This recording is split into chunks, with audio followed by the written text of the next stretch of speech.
kahit malungkot dahil kami ay nasiraan dito sa bayan. Hindi namin alam na bigla na lang tumirik itong motor. Diyos ko, day. Kaya ngayon, upo muna kami. Nandito kami sa may kahabaan ng bayan-bayan. Diba? Ang ganda pa ng napwestuhan ko. Nandito pa kami sa may ano. Ang ganda pa na napwestuhan ko. Ang daming paint na malalaki.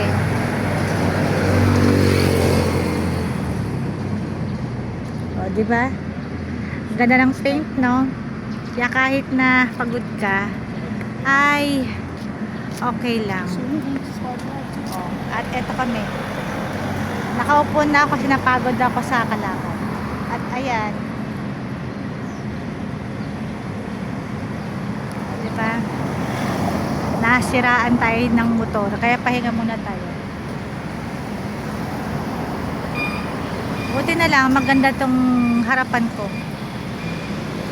Kasi andito yung kahabaan ng mga ang lalaki ng pintura nila eh. Ang galing, no?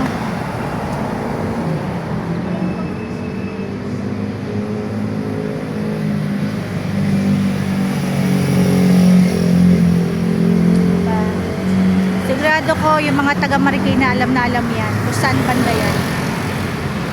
Ayan, sige. Kaya magbuting-ting ka para malaman mo kung anong sira niyan at ayaw umandar. Kaya magpapahinga muna tayo. Siyempre habang nagpapahinga, dahil medyo naglakad-lakad tayo at nakakita tayo na, di ba, ang ganda ng paint, ang laka-laka ng mga pintura sa harapan. Pwede kang magpa-picture talaga eh. Kaya umupo muna tayo.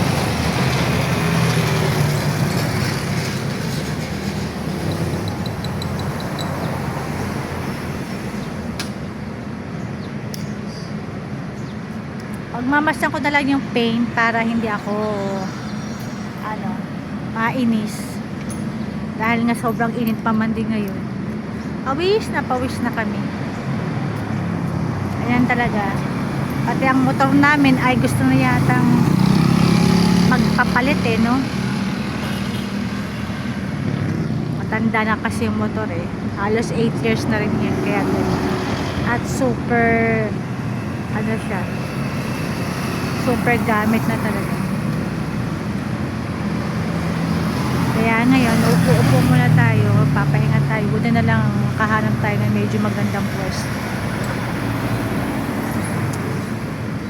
Si Mr. yan, nagbubuting ito. Oy, okay ka lang dyan. Si Mr. Puting-ting naman yan. Kaya baka maayos niya habang nagpapahinga kami. Okay, that's it.